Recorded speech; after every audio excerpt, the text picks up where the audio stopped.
ਕਿਸਾਨ ਮਜ਼ਦੂਰ ਜਥੇਬੰਦੀ ਵੱਲੋਂ ਰਤਨ ਸਿੰਘ ਕੋਟਲੀ ਦਾ ਇਨਕਲਾਬੀ ਰਸਮਾਂ ਨਾਲ ਉਹਨਾਂ ਦੇ ਜੱਦੀ ਪਿੰਡ ਕੀਤਾ ਗਿਆ ਸੰਸਕਾਰ। ਜੰਡਿਆਲਾ ਗੁਰੂ ਗਹਿਰੀ ਰੇਲ ਰੋਕੋ ਅੰਦੋਲਨ 130ਵੇਂ ਦਿਨ ਵਿੱਚ ਹੋਇਆ ਦਾਖਲ। ਕਿਸਾਨ ਮਜ਼ਦੂਰ ਸੰਘਰਸ਼ ਕਮੇਟੀ ਪੰਜਾਬ ਦੇ ਸੂਬਾ ਜਨਰਲ ਸਕੱਤਰ ਸਰਵਨ ਸਿੰਘ ਪਟੇਲ ਦੇ ਵਿਸ਼ੇਸ਼ ਤੌਰ ਤੇ ਦਿੱਲੀ ਤੋਂ ਕੋਟਲੀ ਪਹੁੰਚੇ। ਉਹਨਾਂ ਨੇ ਦੱਸਿਆ ਕਿ ਸ਼ਹੀਦ ਰਤਨ ਸਿੰਘ ਦੀਆਂ 2 ਪੁੱਤਰ ਤੇ 2 ਬੇਟੀਆਂ ਸਨ। ਉਹਨਾਂ ਨੇ ਮਜ਼ਦੂਰ ਪਰਿਵਾਰ ਨਾਲ ਸੰਬੰਧ ਸਨ। ਅੱਜ ਵਿਸ਼ਾਲ ਇਕੱਠ ਇਹਨਾਂ ਦਾ ਇਨਕਲਾਬੀ ਰਸਮਾਂ ਦੇ ਰੂਹ ਨਾਲ ਸੰਸਕਾਰ ਕੀਤਾ ਗਿਆ। ਵੱਡੇ ਇਕੱਠ ਨੂੰ ਸੰਬੋਧਿਤ ਕਰਦੇ ਹੋਏ ਸਰਵਨ ਸਿੰਘ ਪਟੇਲ ਨੇ ਕਿਹਾ ਕਿ ਮੋਦੀ ਸਰਕਾਰ ਹੁਣ ਤੱਕ ਮੌਤਾਂ ਦੀ ਜ਼ਿੰਮੇਵਾਰ ਹੈ। 75 ਤੋਂ ਉੱਪਰ ਤੱਕ ਦੀਆਂ ਕਿਸਾਨਾਂ ਦੀਆਂ ਮੌਤਾਂ ਹੋ ਚੁੱਕੀਆਂ ਨੇ। ਦੂਸਰੇ ਪਾਸੇ ਸਰਕਾਰ ਨਾਲ ਕਿਸਾਨਾਂ ਦੀ ਗੱਲਬਾਤ ਕਰਨ ਤੋਂ ਵੀ ਭੱਜੀ ਹੋਈ ਹੈ। ਅੱਗੇ ਇਹਨਾਂ ਨੇ ਕਿਹਾ ਕਿ ਕਿਸਾਨ ਮਜ਼ਦੂਰਾਂ ਦੀਆਂ ਸ਼ਹੀਦੀਆਂ ਜਾਈਆਂ ਨਹੀਂ ਜਾਣਗੀਆਂ। ਇਹਨਾਂ ਸ਼ਹੀਦਾਂ ਦੇ ਸੁਪਨੇ ਆ ਰਹੇ ਨੇ ਪੂਰੇ ਕੀਤੇ ਜਾਣਗੇ। ਇਹਨਾਂ ਨੇ ਕਿਹਾ ਕਿ ਕਾਲੇ ਕਾਨੂੰਨ ਕੇਂਦਰ ਸਰਕਾਰ ਨੂੰ ਰੱਦ ਕਰਨੇ ਪੈਣਗੇ। 26 ਜੂਨ ਦੀ ਪਰੇਡ ਇਤਿਹਾਸਕ ਪਰੇਡ ਹੋਵੇਗੀ।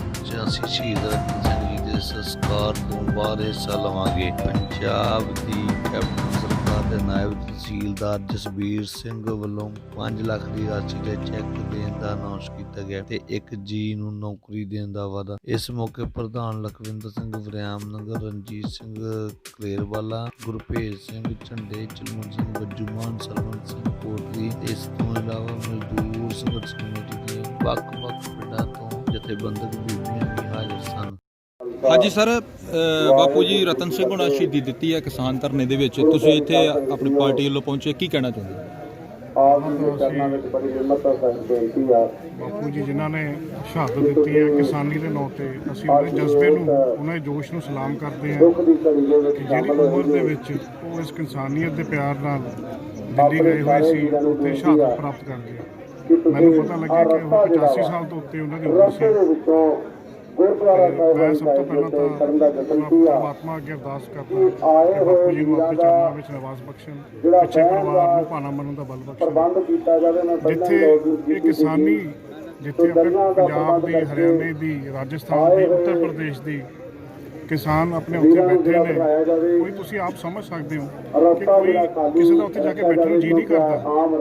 ਇਹ ਜੇ ਸੈਂਟਰ ਨੇ ਇਹ ਕਾਲੇ ਕਾਨੂੰਨ ਬਣਾਏ ਨੇ, ਉਹਨਾਂ ਨੂੰ ਰੱਦ ਕਰਨਾ ਚਾਹੀਦਾ ਤੇ ਪੰਜਾਬ ਨੂੰ, ਆਪਣੇ ਦੇਸ਼ ਨੂੰ ਉਸੇ ਪੁਰਾਣੇ ਜੋ ਆਪਾਂ ਨੂੰ ਸੋਨੇ ਦੀ ਚਿੜੀਆ ਆਪਣਾ ਦਰਜਾ ਦਿੱਤਾ ਸੀ, ਆਪਾਂ ਨੂੰ ਉੱਥੇ ਲੈ ਕੇ ਆਈ ਹੈ। ਆਪਾਂ ਕਿਸਾਨੀ ਦੇ ਨਾਂ ਤੇ, ਆਪਾਂ ਕਿਸਾਨੀਆਂ ਦੇ ਨਾਂ ਤੇ ਸਾਰੇ ਦਾ ਢਿੱਡ ਭਰਦੇ ਆ। ਕਿਸਾਨ ਜੇ ਖੁਸ਼ ਨਹੀਂ ਰਹੂਗਾ, ਜੇ ਤੰਦਰੁਸਤ ਨਹੀਂ ਰਹੂਗਾ, ਜੇ ਆਪਾਂ ਉਹਨਾਂ ਦੇ ਹੱਥ ਵੱਢਾਂਗੇ ਤੇ ਦੇਸ਼ ਕਿੱਥੇ ਜਾਊਗਾ, ਤਰੱਕੀ ਨਹੀਂ ਕਰ ਪਾਊਗਾ। ਤੇ ਮੈਂ ਤੁਹਾਨੂੰ ਸਿਰਫ ਫਿਰ ਵੀ ਇਹੀ ਕਹੂੰਗਾ ਕਿ ਦੇਸ਼ ਨੂੰ, ਆਪਣਾ ਸਾਰਾ ਦੇਸ਼ ਇਕੱਠਾ ਖੜਾ ਹੋਵੇ ਇਸ ਕਿਸਾਨੀਅਤ ਦੇ ਨਾਲ, ਜਿੱਥੇ ਸੈਂਟਰ ਸਰਕਾਰ ਨੂੰ ਅਸੀਂ ਬੇਨਤੀ ਕਰਾਂਗੇ ਕਿ ਇਹ ਕਾਲੇ ਕਾਨੂੰਨ ਜਿਹੜੇ ਉਹਨਾਂ ਨੇ ਬਣਾਏ ਨੂੰ ਰੱਦ ਕੀਤਾ ਜਾਵੇ ਤੇ ਕਿਸਾਨੀਅਤ ਦੀ ਆਵਾਜ਼ ਜਿਹੜੀ ਉਠਾਈ ਹੈ ਇਹਨੂੰ ਸੁਣਿਆ ਜਾਵੇ। ਸਰ, ਤੁਸੀਂ ਬਿਕਰਮ ਮਜੀਠੀਆ ਦੇ ਬਿਹਾਫ ਤੇ ਇੱਥੇ ਆਏ ਹੋ ਦੁੱਖ ਸਾਂਝਾ ਕਰਨਾ, ਕੋਈ ਉਹਨਾਂ ਸਹਾਇਤਾ ਜਾਂ ਪਰਿਵਾਰ ਨੂੰ ਜਾਂ ਆਪਣੀ ਪਾਰਟੀ ਵੱਲੋਂ ਜਾਂ ਕੀ ਕਹਿਣਾ ਚਾਹੁੰਦੇ ਹੋ? ਦੇਖੋ, ਅੱਜ ਅਸੀਂ ਆਪਦੇ ਕੰਨਿਓ ਆਏ ਹਾਂ, ਪਾਰਟੀ ਕੰਨਿਓ ਵੀ ਆਏ ਹਾਂ, ਬਿਕਰਮ ਜੀ ਦੀ ਹਾਜ਼ਰੀ ਵੀ ਲਾਉਣ ਵੀ ਆਏ ਆ। ਸਰਦਾਰ ਬਿਕਰਮ ਸਿੰਘ ਮਜੀਠੀਆ ਵੀ ਪਰਿਵਾਰ ਨਾਲ ਇੱਥੇ ਆਉਣਗੇ, ਦੁੱਖ ਸਾਂਝਾ ਕਰਨਗੇ, ਉਹ ਆਪ ਦੱਸਣਗੇ ਉਹਨਾਂ ਨੇ ਕੀ ਇੱਥੇ ਕਰਨਗੇ। ਸਰ, ਜਿਹੜਾ ਹੁਣ ਕੱਲ ਜਿਹੜਾ ਵਾ ਸਰਕਾਰ ਨੇ ਟਰੈਕਟਰ ਜਿਹੜੀ ਮਾਰਚ ਆ ਉਹਨੂੰ ਅੱਗੇ ਹਰੀ ਝੰਡੀ ਦੇ ਦਿੱਤੀ ਵੀ ਉਹ ਦਿੱਲੀ ਦੇ ਵਿੱਚ ਆ ਕੇ, ਤੁਸੀਂ ਸਮਝਦੇ ਹੋ ਵੀ ਜਿਹੜੀ ਸਰਕਾਰ ਆ ਇਹ ਲੋਕਾਂ ਦੀ ਜਿਹੜੀ ਪਬਲਿਕ ਦੀ ਜਿਹੜੀ ਗਿਣਤੀ ਆ ਜਾਂ ਉੱਥੇ ਇਹਦੇ ਵਿੱਚ ਸ਼ਮੂਲੀਅਤ ਨੂੰ ਵੇਖਦੇ ਸਰਕਾਰ ਕਿਤੇ ਨਾ ਕਿਤੇ ਬੈਕਫੁੱਟ ਤੇ ਝੁਕੀ ਆ? ਦੇਖੋ, ਇਹ ਜੋਸ਼ ਹੈ, ਇਹ ਜੋਸ਼ ਹੈ, ਇੱਕ ਇਨਸਾਨੀਅਤ ਦੇ ਨਾਂ ਤੇ ਪਿਆਰ ਹੈ। ਸਰਕਾਰ ਨੂੰ ਇੱਕ ਨਾ ਇੱਕ ਦਿਨ ਝੁਕਣਾ ਪੈਂਦਾ। ਇਹ ਦਿੱਲੀ ਆਪਣੀ ਹੈ, ਕੋਈ ਪਰਾਈ ਨਹੀਂ ਹੈਗੀ, ਆਪਣੀ ਰਾਜਧਾਨੀ ਹੈ। ਆਪਾਂ ਨੂੰ ਹੱਕ ਹੈ ਉੱਥੇ ਜਾ ਕੇ ਜਾਣ ਦਾ, ਆਪਾਂ ਆਪਦੀ ਆਵਾਜ਼ ਉਠਾਉਣ ਦਾ ਆਪਾਂ ਨੂੰ ਹੱਕ ਹੈ। ਇਸ ਆਵਾਜ਼ ਨੂੰ ਦਬਾ ਨਹੀਂ ਸਕਦਾ ਕੋਈ। ਤੇ ਇਹ ਤੁਸੀਂ ਰੋਜ਼ ਦੇਖ ਰਹੇ ਹੋ ਉੱਥੇ ਜਿੰਨੇ ਕਿਸਾਨ ਉੱਥੇ ਹਰ ਰੋਜ਼ ਵੱਧ ਰਹੇ ਨੇ, ਘੱਟ ਹੀ ਰਹੇ। ਤੇ ਮੈਂ ਤਾਂ ਇਹੀ ਕਹੂੰਗਾ ਵੀ ਹੁਣ ਤੱਕ ਦੇਖੋ 80 ਤੋਂ ਉੱਤੇ ਸ਼ਹਾਦਤ ਪ੍ਰਾਪਤ ਕਰ ਚੁੱਕੇ ਨੇ ਆਪਣੇ ਕਿਸਾਨ। ਤੇ ਮੈਂ ਸਰਕਾਰ ਨੂੰ ਫਿਰ ਇੱਕ ਵਾਰ ਫਿਰ ਬੇਨਤੀ ਕਰੂੰਗਾ ਕਿ ਇਹ ਕਾਲੇ ਕਾਨੂੰਨ ਰੱਦ ਕਰ, ਤਾਂ ਕਿ ਆਪਣਾ ਖੁਸ਼ਹਾਲ ਦੇਸ਼ ਹੈ, ਖੁਸ਼ਹਾਲ ਵਸੇ, ਪੰਜਾਬ ਖੁਸ਼ਹਾਲ ਵਸੇ। ਠੀਕ ਹੈ। ਕਿਸਾਨ ਮੰਗਲ ਰਤਨ ਸਿੰਘ ਹੋਣਾ ਸ਼ਹੀਦੀ ਦਿੱਤੀ ਦਿੱਲੀ ਇਹਨਾਂ ਨੇ ਜੀ, ਇਹ ਬੜਾ ਵੱਡਾ ਜਿਹੜਾ ਅੰਦੋਲਨ ਚੱਲ ਰਿਹਾ ਕਿਸਾਨ ਮਾਰੂ ਕਾਨੂੰਨਾਂ ਦੇ ਵਿਰੋਧ ਦੇ ਵਿੱਚ, ਉਹਦੇ ਵਿੱਚ ਇਹਨਾਂ ਨੇ ਅੱਜ ਸ਼ਹਾਦਤ ਦਿੱਤੀ ਆ। ਔਰ ਉਸ ਸੰਬੰਧ ਦੇ ਵਿੱਚ ਇੱਥੇ ਸਾਰਾ ਅੱਜ ਉਹਨਾਂ ਦਾ ਅੰਤਮ ਸੰਸਕਾਰ ਆ, ਉਸ ਸੰਬੰਧ 'ਚ ਸਾਰੇ ਇਕੱਤਰ ਹੋਏ ਨੇ। ਇੱਥੇ ਕੋਈ ਸਿਆਸੀ ਗੱਲ ਨਹੀਂ, ਇਹ ਤਾਂ ਸਿਰਫ ਇੱਕ ਏਡੀ ਵੱਡੀ ਕਹਿ ਲਓ ਸ਼ਹਾਦਤ ਆ ਜਿਹੜੀ ਸਾਡੇ ਹਲਕੇ ਦੇ ਹਿੱਸੇ ਆਈ ਆ। ਔਰ ਸਾਨੂੰ ਇਸ ਗੱਲ 'ਤੇ ਪੂਰਾ ਮਾਣ ਆ। ਔਰ ਜਿਹੜੀ ਕਾਂਗਰਸ ਦੀ ਸਰਕਾਰ ਆ ਉਹ ਤੇ ਜੋ ਸਹੂਲਤਾਂ ਬਣਦੀਆਂ ਉਹ ਸਾਰੀਆਂ ਮੁਹੱਈਆ ਕਰਾਉਣਗੇ, ਜਿਹਦੇ ਬਾਰੇ ਸਾਡੇ ਸੀਐਮ ਸਾਹਿਬ ਨੇ ਪਹਿਲਾਂ ਹੀ ਇਹਦੇ ਬਾਰੇ ਐਲਾਨ ਕੀਤਾ ਹੋਇਆ।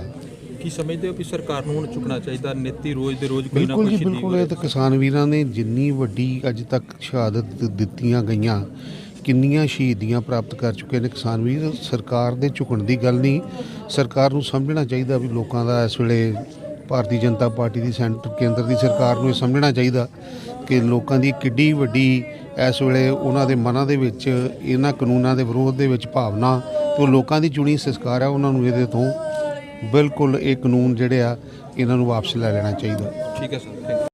ਹਾਂਜੀ ਸਰ, ਬਾਪੂ ਜੀ ਰਤਨ ਸਿੰਘ ਨੂੰ ਸ਼ਹੀਦੀ ਦਿੱਤੀ ਆ ਕਿਸਾਨ ਧਰਨੇ ਦੇ ਵਿੱਚ, ਤੁਸੀਂ ਇੱਥੇ ਪਹੁੰਚੇ ਹੋ, ਸਰਕਾਰ ਵੱਲੋਂ ਕੀ ਕਹਿਣਾ ਚਾਹੁੰਦੇ?